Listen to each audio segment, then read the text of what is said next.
차병현 교수님 모셨습니다. 안녕하십니까? 예, 안녕하세요. 교수님, 예. 책 만권 돌파했습니까? 지난 주말 오늘 준비해가지고 나오라 했잖아요. 예. 출판사에서 연락이 왔는데 주말까지 해서 7,038부가 나갔답니다. 7,038. 예.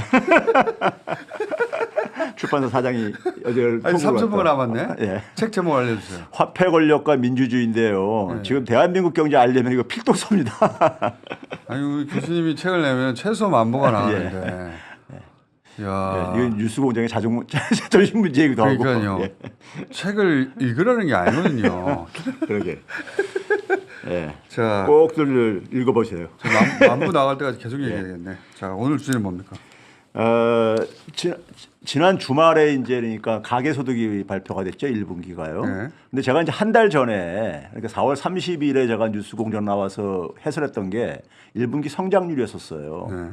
그러고 나서 이제 제가 한 2주 연속해가지고 그 성장률을 뒷받침하는 수치들을 얘기를 했는데 네. 성장률이 21년 이후에 최고치 나왔다고 해가지고 막 이제 그랬잖아요. 네. 그 허상에 대해서 말씀하셨죠. 예, 허상을 가지고 제가 이제 얘기를 하면서 이게 이제 소위 말해서 수출 같은 경우 불황형 흑자. 네. 그러니까 수출 빼기 수입인데 빼기 해서 플러스가 되는. 그러니까요. 수출도 줄어드는데 수입이 더 많이 줄어들어 가지고 생기는 효과. 예.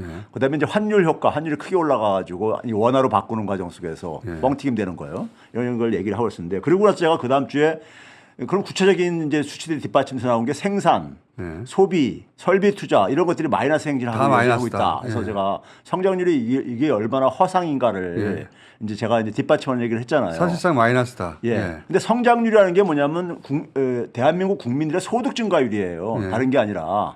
근데 이제 거기에 관련된 게 가계소득이 나오면서 예. 이게 완전히 그 성장률이 얼마나 기괴한 수치인가를 다시 한번 보여준 거죠. 예. 그러니까 이 일부 언론들에서 지적했지만 7분기 연속 그러니까 감소세가 지속되고 있다. 이런 얘기했는데 그림 한번 좀 보여줘 보세요. 참 희한한 게 예. 희한한 게 지금 대통령 취임 이후부터 예. 모든 경제 지표가 나빠지는데 이것도 마찬가지입니까? 예, 막대 그래프를 보시게 되면은 예. 뚝 떨어지잖아요. 떨어질 때가 이제 윤석열 정권 시작할 때. 그러니까 참 신기한 게 근데 그러고 나서 이게 회복이 안 되잖아요. 자, 그 옆에 보시면은 네. 저기 10,000원입니다, 단위가. 그러니까 문재인 정부까지 쭉 그 저 위쪽에서 놀던 것이 예. 다섯 번째 예. 2022년 3, 4분기 예, 3분기부터 뚝 떨어져. 예. 윤 대통령 취임 이후부터 예. 갑자기 훅 떨어지잖아요. 예. 그러니까 저거는 그러니까 우리가 처음에 잠깐 이렇게 나오면은 가는데 7분기 연속 저런 식으로 간다는 얘기는 이건 뭔가 그러니까는 경제 운영에 큰 문제가 있다는 거죠. 경제 모든 지표가 다 나쁜데 예. 그 중에서 이 소득 한번 보자. 소득, 가계소득. 예, 가계소득이 그래가지고 지금 이게 지금 2년 전하고 거의 비슷할 정도로 이렇게 떨어졌는데 이번에 가계소득이 교수님 그 책 앞에 앞에서 세우셨네요. 예. 네, 작가님 찾아와 주셨네. 예. 이 책입니다. 자, 그런데 예. 이번에 가계소득에서 우리가 참 이제 우리가 놀라운 것이 뭐가 있냐면요. 예. 이게 이제 그 다음 그림 좀 넘겨봐 주세요. 이제 이게 이제 1분기 기준으로 앞에 거는 이제 7분기 이제 연속해서 온 거지만은 비교 대상 1분기니까 예, 1분기 같은 분기로 기준을 하게 되면은 2년 전이 지금 이제 딱 윤석열 정권이 2년이 지나는 지금 2년인데. 시점이잖아요. 예. 그러니까 2년 전이 문재인 정권 마지막 분기예요. 맞아요. 예. 근데 이제 그때 이제 366만 원이었는데 한 10만 원이 줄어들었다는 건데 1분기 예. 기준으로 해가지고 그리고 이제 문제는 이번에 가계소득에 이제 우리가 중요한 거는 뭐냐면요. 박근혜 정권 때 2016년 말에 네. 가계소득이 전반적으로 다 폭락했었어요. 상위소득 일부만 빼놓고. 그랬었죠. 근데 이번에는요. 이번 1분기에는 상위소득층이 제일 많이 줄어들었어. 그러니까 박근혜 정부 말기에 제가 예. 기억하는 게 교수님이 뭐라고 하셨냐면은 박근혜 정부는 탄핵이 없었더라도 그렇죠. 대단히 위험한 상황이었다. 정권 연장하는 건 불가능했었다. 그러면서 이제 가계소득을 얘기했는데 예. 그때 뭐라고 기억하시네. 기억합니다. 예. 그때 뭐라고 했냐면 그런데 상위소득은 그때는 예, 올랐었다. 그래서 상위소득 저기 일부만 오르고 나머지 그러니까, 다 90%가 떨어지는. 그러니까 잘 사는 사람 빼고는 다 어렵게 됐기 때문에 정권 연장이 어려울 것이다라고 8년 전에 얘기했거든요. 8년 예, 전에 예. 기억해야죠. 그렇죠. 예, 그것도 뉴스공장에 나와서 하셨어요. 예. 뉴스공장 초창기. 다스베이서도 얘기했었고 제가 여러 번 얘기했습니다. 그래서 이제 그것도 8년이 지났네. 8년이 네. 지나서 그런데 이번에 윤석열 정부는 그 최상위 계층도 소득이 줄었다. 예. 더 더 나쁜 거지. 이게 놀라운 실력이죠. 어떻게 이게 가능하지? 그래서 그 표를 이렇게 여기 지금 올라와 있는데 표를 올려봐 주시면은 맨 아래가 상위 20%예요. 네? 상위 20%인데 2년 전에 비해 가지고 한 40만 원 이상 이제 줄어들었잖아요. 예? 2년 전에 비해 가지고. 그러니까 이 줄어들었는데 이게 이제 더 놀라운 거는 그다음 그림을 한번 넘겨봐 줘 보세요. 이게 보시면은 수치를 작게 이렇게 표시했는지 모르겠네. 2020년 1분기가요. 지금부터 4년 전이지 그러니까. 코로나 팬데믹이 터졌을 때잖아요. 그때 막 어렵다고 할 예, 때. 그때 마이너스 성장률 나왔습니다. 그때보다 더 낫네. 그때보다 낫잖아요. 지금요 보면요. 여기 대단한 실력이에요. 그러니까요. 아니 전 세계를 강타한 코로나 때보다 이게 문제 상위 20%라는 얘기야 지금. 상위층이 4년 전보다 낮아졌다는 얘기야. 이걸 어떻게 설명을 해? 코로나 때보다. 예. 무슨 전쟁이 난 거. 그러니까 안 나. 코로나는 전 세계가 전쟁이 난 것과 마찬가지였죠. 왜냐하면은 우리나라는 그래도 움직였는데 미국이나 유럽은 집에 갇혀 있었어요. 몇 달을. 우리가 1분기가 제일 먼저 우리가 중국 다음으로 타격받았던 나라였잖아요. 처음에는. 코로나로요. 예. 2월 달부터 막 난리라고 그랬었잖아요. 그렇죠. 3월 달 섞어요. 유럽이나 그쪽은 3월 하순부터 이제 거기 이제 갑니다. 맞아요. 그리고 우리가 1분기가 굉장히 심했던 때였었어요. 우리나라가 신천지 정신 터져가지고 예, 맞아요. 대구에서 막 하고 막 그랬었잖아요. 난리 법석이었는데 예. 그때보다 더 나죠. 그러니까요. 이걸 어떻게 설명하냐고. 전쟁이 난 것도 대개가 아닌데. 우리가 경기가 침체가 되더라도 상위층은 올라가거든. 예? 참 참 대단한 실력이야. 난 이거 보게 되면요. 이게 세부 분석을 해보면 뭐가 빠진 거예요.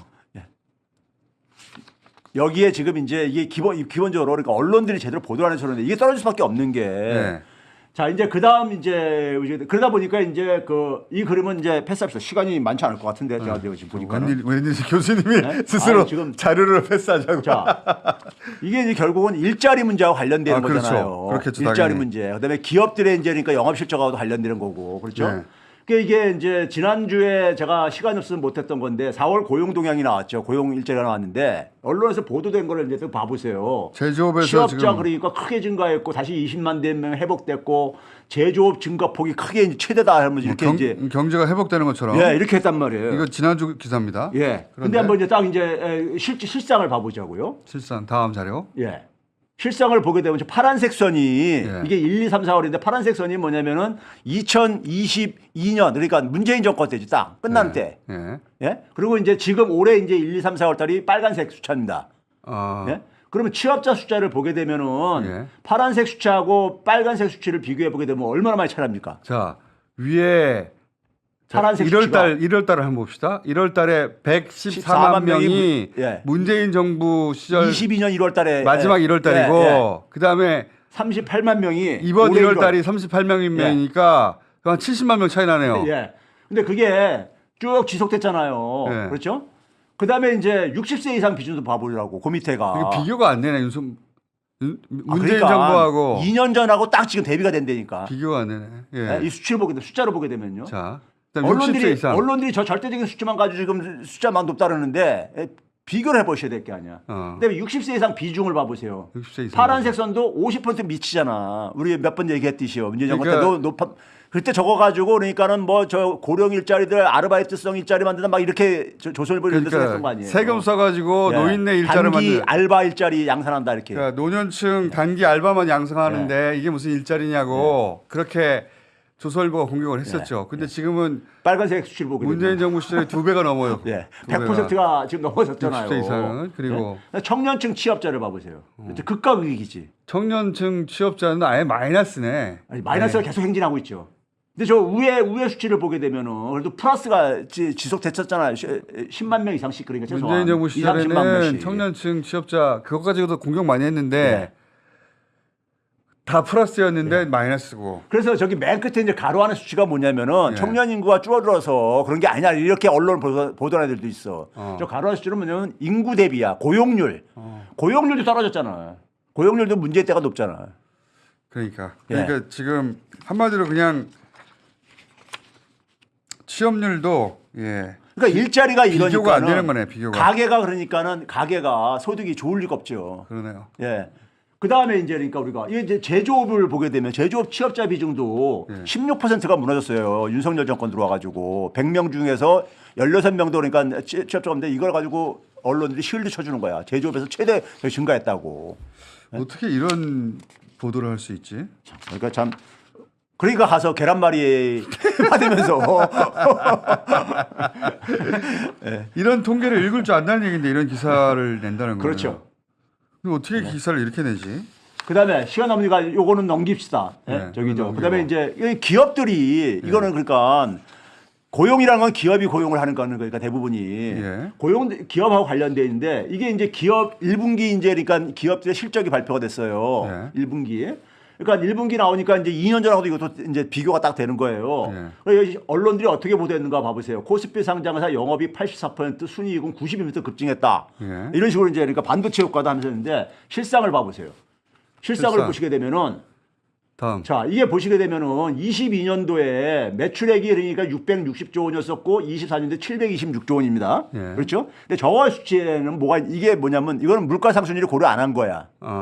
예, 그러니까 물가가 오르면은 제품이 냉면 가격이 그러니까 7,000원 하던 게 12,000원 되게 되면은 매출액은 증가하잖아요. 그렇죠. 그렇죠. 근데 또 하나가 있는 게 뭐냐면 환율입니다. 저 기업들은 수출도 많이 하니까는 그렇지. 환율이 올라가게 되면 원화로 바꾸게 되면 저 올라갈 수밖에 없어. 순이익을 봐야 되겠네. 영업이익. 예, 그래서 이제 영업이익이나 순이익을 보게 되면 2년 전보다 지금 여전히 그러니까는 줄어들었네요. 물가 상승을 고려하지 않아도 줄어든 거잖아요. 저 그러니까. 물가 상승까지 고려하게 되면 44조 분이 안 돼. 그러네. 한 10조 원이 줄어든 거야. 그러네. 그러니까 기업들이 지금 그러니까 굉장히 힘든 거죠.